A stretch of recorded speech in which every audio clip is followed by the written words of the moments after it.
Hi, I'm Cameron. And I'm Hayden. And this is Until the End of Crime.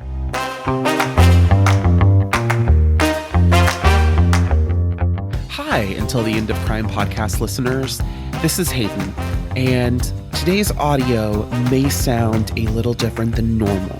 I'm sick with COVID. Cameron is preparing to go and visit family. And so today's recording is done virtually, and therefore our sound system is not quite the same as normal. But thanks for stopping in and giving our episode a listen. So Cameron. Yes? I need to develop some background knowledge, and I think you're just the person to help me. I guarantee I'm not, but let's go. What can you tell me about staged crime scenes? That usually a staged crime scene is what ends up leading investigators to the actual culprit. People will stage a crime scene trying to get away with something else. Like they'll burn a house down after they're committing a murder because they think that burning the house is going to burn the body and all the evidence. But in most cases, the body is not, to burn a body into nothingness is basically impossible, but the temperature that it has to be done at is so crazy high that that's not effective. Yeah, and it still leaves behind the bones, right? Well, yes. Like the bones have to be ground up when you get cremated. Sure. I don't know. I've never been cremated, so I'm not 100% on the details. Okay, well, I haven't either.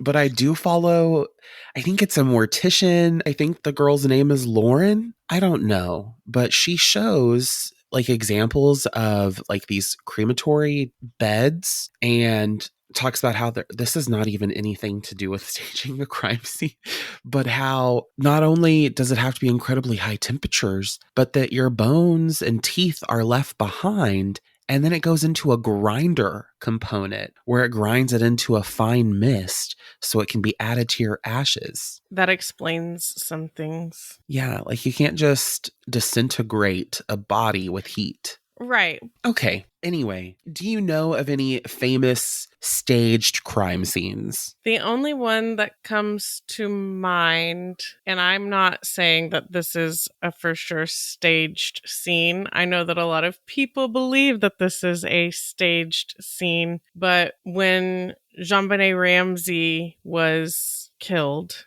there are a lot of people who think that the Ramseys were responsible for staging that crime scene. Because their son did it.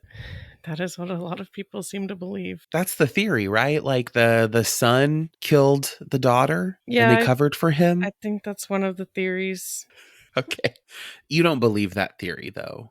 Not particularly. Like forensic psychologists that have analyzed the crime scene details and photos and everything, they do not believe that Burke was the responsible party. Okay, interesting. Did they say why? I'm sure they did, but do I know off the top of my head? No.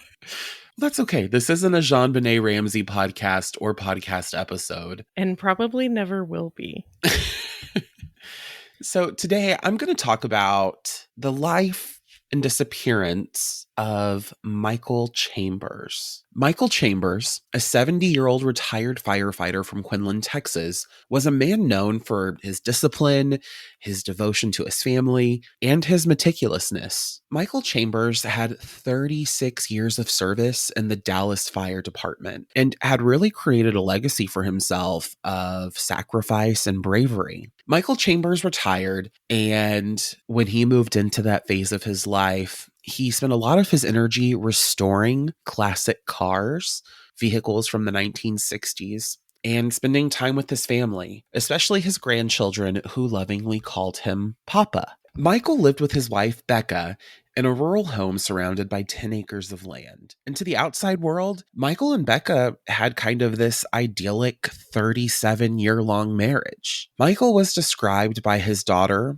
Susie LaSoya, as a man who doted on Becca and treated her like a queen. He prepared meals, brought her coffee every morning, and generally carried himself as kind of the epitome of a caring husband. I do want to note that, of course, this account of Michael Chambers comes from his daughter. So sometimes it's easy for children to deify or hero worship or remember their parents more fondly than maybe what their behavior always was. Or not ever really view their parents as like a complex human. Right. 100%. So I just wanted to add that disclaimer. Okay. Behind the facade of this perfect marriage, some cracks were starting to form. Becca was carrying on an affair, a fact that she would later admit to police. And family members, especially Susie, were really heartbroken by this revelation. To them, Michael had an unwavering devotion to his wife. And when they discovered that Becca had been having this affair, it seems that the entire family felt betrayed. On the morning of March 10th, 2017, Michael spoke to Becca on the phone around 8 a.m. Becca had asked her husband to run an errand for her and to go to Walmart to pick up some mascara. Surveillance footage from Walmart and Quinlan confirms that Michael Chambers arrived at the store later that morning, purchased the mascara, and left at roughly 11:15 a.m., when he was last seen driving out of the parking lot in his truck. What day of the week was March 10th? Of course. I think it was a Friday. Why you know that? Because my birthday was March 4th, and that was my 28th birthday, and I went to Vegas, and I flew out on, I think, the 3rd, which was either the Thursday or the Friday. Okay. March 10th, 2017 was Friday. Is that what you said? Does that add any kind of context or information for you? Just that it's a weekday, a work day. Okay. And of course, remember, he was retired. I didn't remember that because Okay. there was a whole conversation that happened that just got cut out that the listeners aren't going to get. But yeah, like 20 minutes worth. Mm-hmm. It was not a relevant conversation. You're not missing anything. It was no. the drivel of which we spoke in the last episode. Christmas gifts. That's it. Michael's day, which was seemingly ordinary, somehow ended up taking a turn. Becca returned home that Friday around 6:15 p.m. She found Michael's truck parked in the driveway. The garage door was locked, but there was no sign of Michael. Inside the house, the mascara that Michael had purchased for his wife sat on the bathroom counter, but Michael himself was nowhere to be found. And as Becca explored, she seemed to notice some unusual details in the detached garage. And this detached garage is where Michael really did a lot of his classic car work. So remember, I told you his hobbies after retirement really included collecting vintage cars and working on them. And on the floor of this workshop, this detached garage, there were several quarter-sized drops of blood that formed a trail that led to the garage door. There was also a wooden dowel rod smeared with blood lying on the ground. And despite this ominous scene, there didn't seem to be anything missing from the garage. The only things that weren't there was a tarp and Michael's bicycle. Bicycle or motorcycle? Bicycle. A bicicleta. I feel like I did a really bad job of telling you that Michael's missing. I don't think that you said it explicitly because you talked early on about she would talk to the police, but you never said why she was talking to the police. But I think it was understood. I'm really thrown off by will you stop and get me some mascara? Was that the only thing that he purchased in that stop? Well, I don't know if it's the only thing he purchased, but I know that's the only reason he went to Walmart. If anybody could understand that directive, it's me, because I am weird about my eyelashes. Mm-hmm. But I don't even think that I would send somebody to the store just to get mascara. I don't even think I would send myself to the store if the only thing I needed was mascara. I don't know why. Couldn't imagine actually running out of mascara because I always have 7 or 8 tubes of it. So I have a mascara subscription. Oh my God. I can't say anything. I have so much stupid shit for no reason. So this blood was kind of an upsetting discovery when it was found in this detached garage. And in case I have not made it clear, Michael has gone missing. He is missing.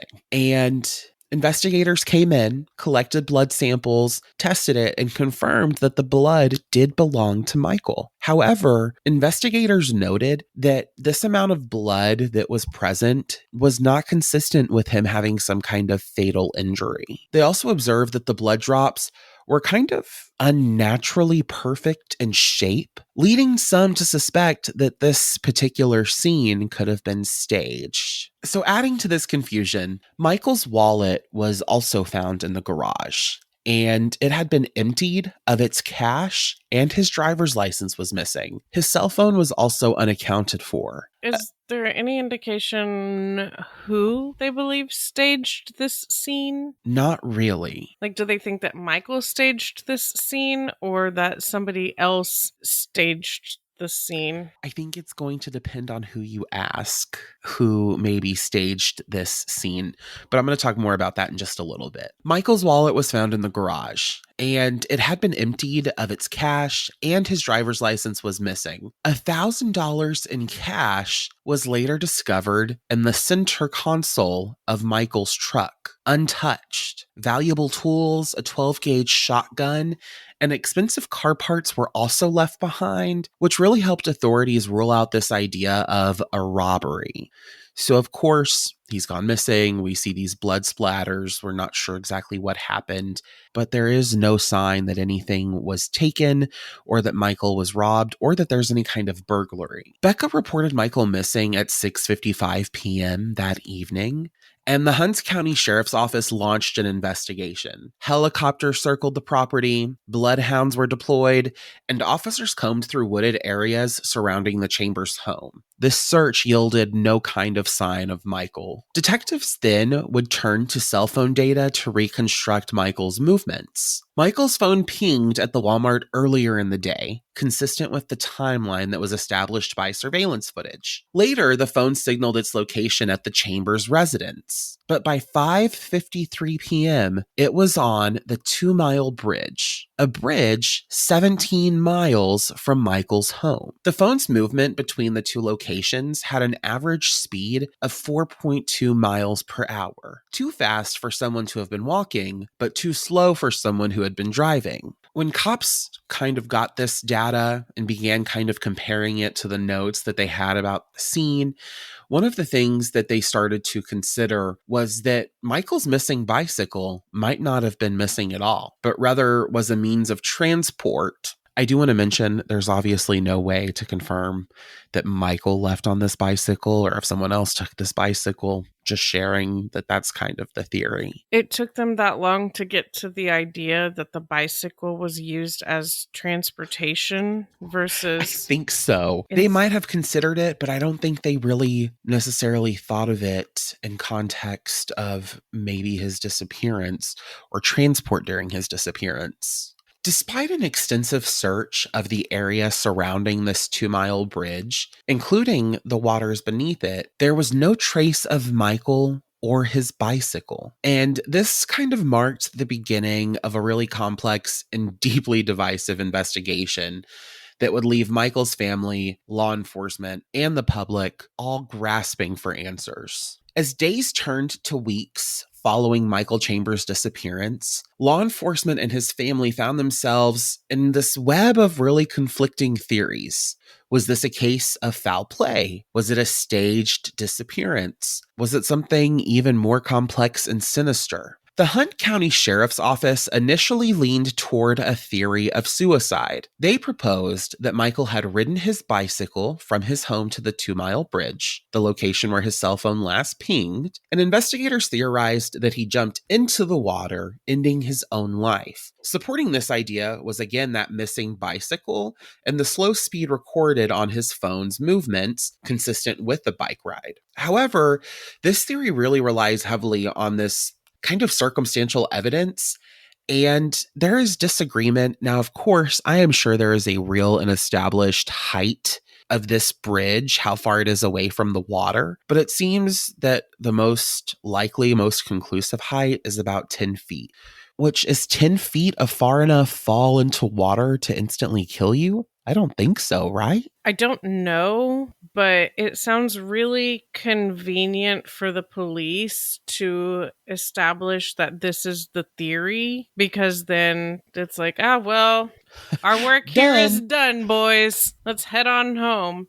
Pat your back. Yeah, you're right. How convenient would it be for that to have been the case? He was a retired firefighter? Of 37 years, or no, of 36 years, but he had been married to Becca for 37. Did he know about the affair? It seems that maybe there was some dissension in their marriage. I mean, you haven't told the whole case, but I've already solved it. I know. What are you thinking right now? I think he left. You think he just got up and left? Yeah, I do. Did you hear the story about the guy who went to, and this was in the US, he went to a lake and then he fucking went overseas and staged his own suicide, and they ended up finding him and now he's back in the US? Yes. Work. You're tired of having a wife and children? Fake your own suicide and grow to Croatia. That's what I did. Yeah, I think he left. I think it could be as simple as he was in there, he was working on his car, and he'd had like some shit that was just building inside of him, and he cut himself, and he was like, fuck it. kind of that the blood that looked like it was too, he could have just been standing there like contemplating everything. That could have been the thing that sent him over the edge. I'm not saying that this is definitively what happened, but I think that it's more likely that he left than that he drove to a bridge and then jumped off and they can't find anything of him. To me, it seems more like he drove to the bridge and realized, oh shit, my phone is still on. They can probably track me, and either tossed the phone or turned the phone off at that point. Okay, but where is he now? Cambodia. So you think he's just done run off totally? Well, I was just joking about Cambodia. Right, but you think he's like living off the grid somewhere? Yeah. Was the direction of 2 Mile Bridge, did it happen to be south? What a question. Was he heading to What Laredo? A good question. I don't know, but if he was going on bicycle from Dallas. Well, you only go so far on bicycle. Okay, let's continue. Family members were not having this suicide, we think he just killed himself. They said no, and quickly got some. I don't think that whatever the real story is, I don't think that they would be happy with any of it, because I think that he either did go and harm himself or he left on his own. I don't think that there's a set of answers that works. Okay, well, you know what? I think that your mind might change a little bit as I tell you more. Fine, you can continue. So his family members moved really quickly to hire private investigators, and they began really pushing back against the narrative of the Hunt County Sheriff's Office. Michael's daughter, Susie, who I mentioned earlier, adamantly refuted the idea that her father would take his own life. She described him as a devoted family man, deeply committed to his grandchildren and his church community. Susie argued that her father just was not the type of guy to leave behind his loved ones or stage such an elaborate scene. Who is the type of person that their family is like, yeah, I could see it? Do you remember that time on our podcast when I said I would love to go missing? Yeah, and then you just described a vacation. A technology-free But a vacation where no one knows. Right, I said technology-free. Okay. But it sounds like some of this information comes from his daughter, and it seems like she has not necessarily, or at the time of providing this information, had not accepted the possibility of, I don't know what she thinks. Does she think that somebody came in after her dad, dribbled some of his blood around the place, and then took off on bicycle with her dad sitting on the handlebars? Maybe. He left on the bicycle by himself. It's not like they put him in the basket of the bicycle and they were like, all right, we're kidnapping you. Well, I love that you're fixated on the bicycle right now, because one of the things they point to is that physically, Michael didn't really possess the ability to ride a bicycle for 17 miles. So by the time of his disappearance, Michael was suffering from severe knee pain and could reportedly only stand for about half an hour at a time. Standing and riding a bicycle are very different. Friends in his car club noted that he had not ridden his bicycle in years and that the bike had been in poor condition, gathering dust in the garage. The idea of him embarking on this really physically demanding journey was implausible to a lot of those who really knew him best. Had he had a knee replacement? I am uncertain. I don't know the answer to that. Had he gone to the doctor about the knee pain? He had knee problems, okay? Okay, That's what I know. I guess what I'm getting at is, did he go to physical therapy for the knee pain? Because if he did, I guarantee he spent at least 10 minutes of his time, probably every time he went, on a stationary bike, with the resistance of that stationary bike increasing over the course of his treatment. So my point is, if he was going to physical therapy, yeah, that bicycle, they may not have seen him ride, but if he was getting treatment for his knee, he likely was rehabbing it in a way that he could be on a bicycle for longer than people around him would be able to envision him being on a bicycle. Right. Well, there is no mention of physical therapy or knee replacement surgery, but that doesn't mean that wasn't the case. Adding to the skepticism was that the condition of the 2 Mile Bridge itself. At the time of Michael's disappearance, that bridge was undergoing construction. Workers and equipment were present very often, and it was a highly visible and active area. No witnesses have come forward or reported seeing Michael or anyone resembling him on the bridge that day. Local journalist Chris Miles highlighted that this is kind of a critical flaw in the suicide theory, noting that the absence of any eyewitnesses' accounts on such a busy structure was really unusual. I think it would be easy to not notice or save to your long-term memory some guy who rode by at 4.2 miles per hour on a bicycle than some guy who rides his bicycle to the bridge and then dives off the side of it, which is the police's theory, right? Yeah, that's what the Hunt County Sheriff's Department said, that he went there, jumped off the bridge, and killed himself. Well, Completed suicide. with the sheriff's theory that he jumped off, if this was a construction area and it was in the middle, basically in the middle of the day, middle of the afternoon on a Friday. Well, like 5:45 p.m. Okay, 6 that's still p.m. during the week, the Right. work day. And the days, for they're not construction. the longest days of the year, but there's still sunlight at 6 p.m. in March.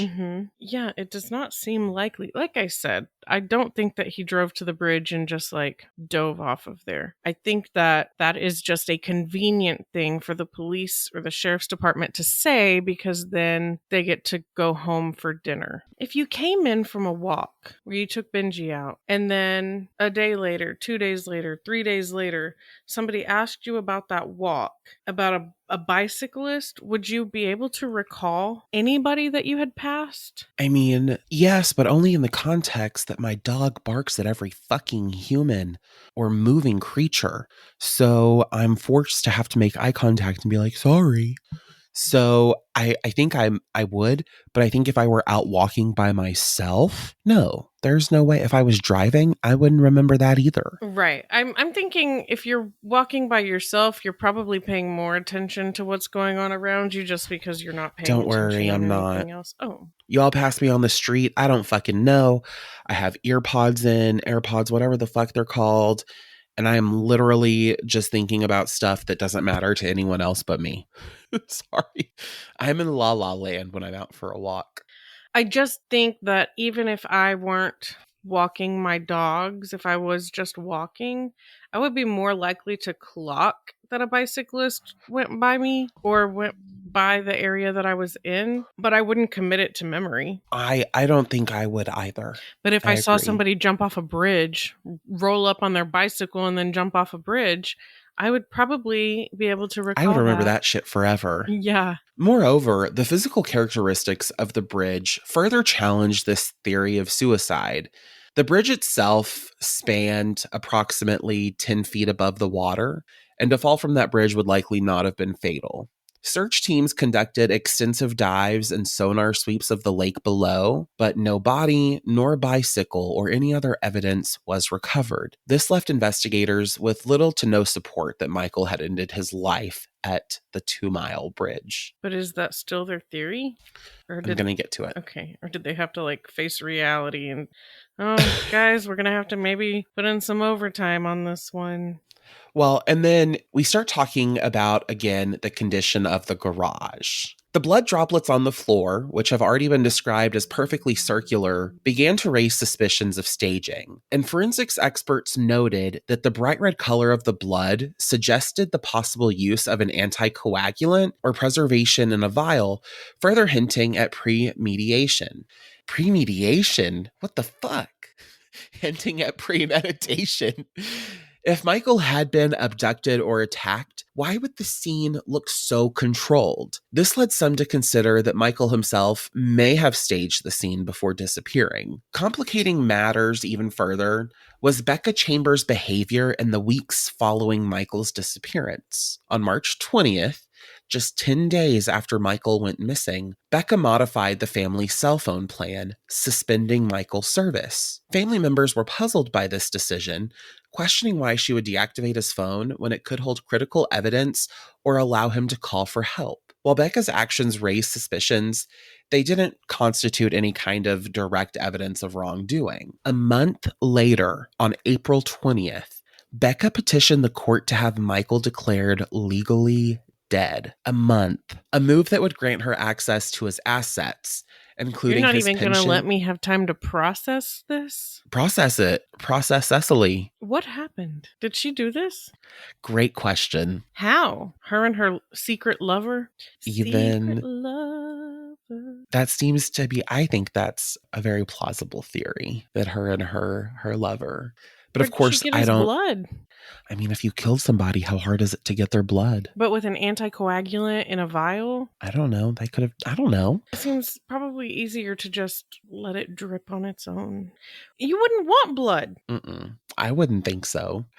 Michael was officially declared dead on May 26th, just 2 short months after his disappearance. They went ahead with it? Yes. Why? I don't know. But there wasn't enough blood for it to indicate. There's not even enough blood here. I mean, they might have been working off of the suicide theory. But the suicide theory was debunked by Monday. But not in the eyes of the sheriff's department. These are like areas on the outskirts of Dallas. When you told me about Caleb Deal, when you told me about Missy Beavers, and now you're telling me about Michael Chambers. Mm-hmm. And I take issue with the emergency services in that area. Because every single one of those cases is unsolved, I'm assuming. Mm-hmm. And at least 2 of them seem very solvable. The decision to have Michael declared dead really deeply divided the family, with some seeing it as a practical necessity, while others viewed it as suspiciously opportunistic. How is that necessary? Obviously, that's the wife who's saying that it's necessary. But yeah, like I'm 5 years old, I would like for her to explain to me how it's necessary. Well, Becca's subsequent actions only deepened the rift. She sold Michael's beloved collection of classic cars, including a restored late 1960s Ford Mustang that he had gifted her. She then moved out of their home and listed the property for sale. For Michael's daughter Susie, these actions were not only heart-wrenching, but indicative of someone eager to move on rather than seek answers. Which can be a grieving process. But absolutely. When you say that it was furthering the rift, does it ever say who the rift is between, or is it Susie and Becca primarily? Susie and Becca. Mm-hmm. Okay. Adding to the intrigue were Becca's extramarital affairs. She admitted to having multiple relationships throughout her marriage, including one that was ongoing at the time of Michael's disappearance. Phone records revealed a series of calls between Becca and her lover on the afternoon of March 10th. Notably, Becca's phone was turned off between 3:15 p.m. and 4:51 p.m., a critical window of time when Michael is believed to have disappeared. These findings, again, are based on circumstantial evidence, and they don't necessarily directly link her to Michael's disappearance, but information that I think is interesting and worth sharing. Despite these revelations, law enforcement ultimately cleared Becca and her lover of any involvement. They both denied any knowledge of Michael's fate, and their alibis were deemed credible. Still, the circumstances surrounding Becca's actions and the timing of her decisions left unanswered questions. Do we know what their alibis were, or were they just good enough for the police who also decided, phone pinged 4 miles an hour by the bridge. He's dead. I'm pretty sure it's that. Despite these revelations... This has to be so frustrating for his daughter. I mean, if I were Susie, I would lose my mind. But it just feels like everybody and their dog is gaslighting her for the sake of potentially getting away with murder and not having to do a bunch of work to solve a case that's clearly not as direct as it could be to make the job of the police easier. I agree. The tension within the family became palpable. Susie remained steadfast in her belief that foul play was involved, while other relatives, including one of Michael's adopted sons, appeared more accepting of the possibility of suicide. This division really kind of mirrored the broader debate among investigators and journalists and the public as they struggled to reconcile the available evidence with the lack of resolution or really any knowing or understanding of where Michael was. Yeah. It feels like everybody in here is really willing to accept a different theory. Like his daughter, she's like, no, he wouldn't abandon us like this. Also, how often do they pull bodies out of this body of water? No idea. It just all seems really fishy in a way. It seems really confusing and frustrating and gaslighting in a way. Okay. As time wore on, the case of Michael Chambers grew colder, leaving both his family and the community in a state of confusion and frustration. However, in November 2022, a discovery was made that reignited questions about what might have happened to the retired firefighter. A hiker in Rains County, Texas, stumbled across human skeletal remains in an old bicycle in a heavily wooded area. This location, not far from where Michael's cell phone was last tracked, was within the original search zone, yet had somehow eluded previous search efforts. The remains in the bicycle were found under a fallen, rotted tree on an island-like rise, accessible by a nearby farm road. I do, before I continue, want to share that there is no definitive knowing or understanding of necessarily how Michael's bones and remains, or what was believed to be his bones and remains in the bicycle, were at this location or when they got there. Is it confirmed that it's his remains? Yes. Okay. So the Hunt County Sheriff's Office, along with the Texas Rangers and the Rains County Sheriff's Office, responded to the scene. The skeletal remains ended up being sent to the University of North Texas Center for Human Identification for analysis, and the bicycle was examined for forensic evidence. Investigators did not make any kind of immediate public statement about the identity of the remains, citing the need for formal DNA confirmation. The proximity of the bicycle to the remains, just 5 yards away, immediately drew comparisons to the earlier suicide theory proposed by law enforcement. But this discovery also raised new questions. If Michael had indeed ridden his bike to this secluded area, why had it gone unnoticed for so long? The area had been part of the original search efforts, making it implausible that search teams could have overlooked such critical evidence. These conclusions really depend heavily on the private investigator that was hired by Susie. He actually spent some time giving an interview on the podcast True Crime Broads.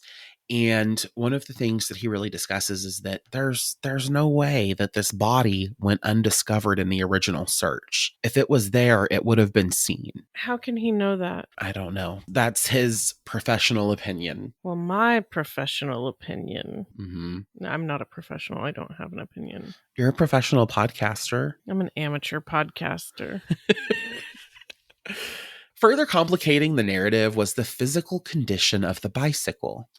It was a 1960s era model, poorly maintained, and unlikely fit to be ridden for 17 miles. Again, also Michael's physical limitations, including his bad knee, made the possibility of him traveling such a distance more unlikely. This led private investigator Philip Klein, who had been retained by Michael's daughter Susie, to question whether the remains had been placed in the area after the initial search efforts. While Klein's observations do add important context, this is in no way any kind of definitive proof or evidence of foul play. Klein has described the scene as suspicious, pointing out that key evidence, such as a tarp missing from Michael's garage, was potentially connected to the site. He expressed skepticism about the idea that Michael could have staged his disappearance and ridden the bicycle to his death, calling it inconsistent with the evidence collected at the scene. The condition of the remains also fueled further speculation. Decomposition had reduced the body to skeletal form, making it difficult to determine cause of death. The clothing found at the site was consistent with what Michael was believed to have been wearing at the time of his disappearance, but investigators withheld final confirmation pending DNA analysis. For Michael's family, the discovery brought both relief and heartbreak. Susie Lasoya, who had tirelessly advocated for answers, saw the find as a step toward closure, but remained unconvinced by the suicide theory. She continued to argue that her father had likely been the victim of foul play, citing the peculiarities of the crime scene in the garage and the rapid moves by Becca Chambers to declare Michael as legally dead. As time has drug on, Becca has really been the object of scrutiny, especially in her quick declaration of his death, or seeking the quick declaration of his death. I'm Also, scrutinizing her. the immediate sale of his prized car collection and the revelation of her multiple affairs. When she moved out of the house and enlisted it for sale, did she move in with her lover at the time? I don't know. I'm not sure. While law enforcement had previously cleared Becca and her lover of any wrongdoing, critics questioned whether every lead had been thoroughly investigated. Again, phone records showed that Becca's phone was turned off at a critical window of time on the afternoon of March 10th. Additionally, her relationship with Michael was characterized by turmoil and secrecy, leading some to wonder if she might have known more than she was letting on. Klein's investigative team echoed these concerns, pointing out discrepancies in the official timeline and raising questions about potential suspects. One of Michael's adopted sons, Justin, had been investigated early in the case due to tensions with his father. However, Justin passed a polygraph test, and his alibi for the day of Michael's disappearance was confirmed. But so was Becca's. I know. Despite these efforts, the lack of concrete evidence has left the case in a frustrating limbo. Were all of these children adopted or biological or whatever the case may be? That's kind of irrelevant to me. Were all of them the product of this marriage? I don't think so. Okay. Because he'd been married to Becca for 37 years. Was he married before that? So Michael Chambers was married before Becca Chambers. He had been married previously and had 2 daughters from that earlier marriage. Michael and Becca married in 1980 and then were together for 37 years at the time of his disappearance. Michael had 2 daughters from his previous marriage, so Susie and someone else. And then Michael and Becca adopted 2 boys together. So Michael did have separate children. All right. When questioned, Becca denied any involvement with Michael's disappearance and death and claimed that Michael knew about her affairs but chose not to confront her. Susie, again, has been vocal about her mistrust of Becca, accusing her of prioritizing financial gain over finding the truth. Other potential suspects have been investigated. Again, Justin Chambers, one of Michael's adopted sons. It does say that Justin had financial disputes with his father. But again, his alibi was confirmed and he passed a polygraph test, which polygraph test, what do they fucking mean? Nothing. But that's what's cited. And with alibis that are being vetted by a tunnel vision team of investigators, as far as I'm concerned, they wanted this to be suicide, and they looked at it. They wanted to force this into their own theory Confirmation that would hopefully bias. absolve them, from having to do their fucking you know what? It seems like, sorry, I don't want to be disrespectful to emergency responders and investigators, but is it for a lack of desire? Is it not wanting to do your job? Why is it that we were so willing to just automatically assume and try to fit every piece of evidence into this narrative that Michael Chambers took his own life? Had he ever exhibited signs of depression or Nothing. suicidal ideation or He maybe had those symptoms, but there's nothing mentioned in any of the source material that he struggled with mental health issues. which makes me wonder where that even came from. This case has drawn attention to broader issues in the criminal justice system and the challenges of investigating missing persons case. Critics have pointed to gaps in the initial investigation, particularly the reliance on the suicide theory, without sufficient corroborating evidence. Meanwhile, the discovery of Michael's remains has ignited public interest once again, highlighting the importance of persistence and thoroughness in such cases. For Michael Chambers' family, the search for answers is as much about preserving his legacy as it is about finding justice. Described by his grandchildren as Papa, or called Papa, or however we want to phrase that, Michael is remembered as a man of integrity and kindness who dedicated his life to his family and community. His daughter Susie remains a vocal advocate for the case, keeping it in the public eye and challenging investigators to leave no stone unturned. Okay, but they left all the stones unturned. And that's my case. So what do you think? Suicide or foul play? It is so hard for me to believe that Michael Chambers rode to this 2-mile bridge and then continued to ride off into a wooded area and take his own life, and that his remains were missed early on when that was in the zone of searching, or the search zone. I don't want to. I'm not interested in casting aspersions or trying to say that I think that Becca is in any way responsible or that Justin is in any way responsible. But I think that it is irresponsible to not continue to search for a more satisfying and more honest answer in Michael Chambers' disappearance and death than just simply saying, oh, he must have ended his own life. So you do believe that the remains were placed there after the search, or you do not? I think it's a really compelling argument. I think the idea that his remains may have been placed there seems plausible. And I guess what's really truly wild, and this is my own bias, is that it's easier to believe that someone's the victim of foul play than it is that they would complete suicide. And I mean, you and I both have known people and seen people who have completed suicide, and I've known no one I find who's that been unbelievable. the victim Even of though foul I know play. it's happened. I don't know. I can't imagine having so many things to live for and then doing it. But that doesn't, it obviously happens. We see it happen all the time. Yeah, I think that it's probably more likely that his remains were there and that they weren't found during the initial search, because it seems like the search was half-assed, and I imagine that it's not super thorough. Also, have you ever tried to look for something like outside? Yes. Okay, Sorry. the amount of manpower that it would take to cover an area that vast. And I don't know how long they searched for, but I mean, I'm not putting a whole lot of stock into this investigation. And I think I'm putting more in than the original investigation did, because I am unimpressed with them trying to just decide that he went off the bridge in a populated area that had workers present and nobody saw anything. Okay, his phone last pinged in that area going 4.2 miles per hour or whatever. Do we know what that ping was? Was it a phone call? Was it a text message? Was it... I don't know that. Like, was he messaging or was somebody messaging him is a question that I have. I don't know. I just know that it's reported that his phone pinged at that time. Yeah. It seems like his wife had financial motive and his adopted son had financial motive, and their alibis were good enough for the investigators.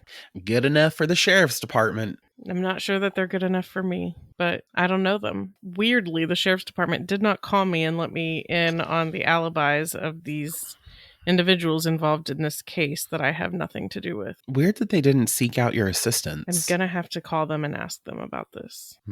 A major oversight on their part. Really? So, anything else? No, but I mean, what was the cause of death? That's what I would like to know. He didn't just go and lay out there. And then there would have probably been a gun found or a gunshot found if he had. So, just for the record, there is no official cause of death reported for Michael Because Chambers. the remains were too decomposed and there weren't any knife wounds on the bones and there weren't any gunshot wounds or a gun present or a bullet present or anything. However, Hunt County Sheriff Terry Jones has shared that his office will continue to investigate the circumstances surrounding Chambers' death. Continue? Doesn't even begin?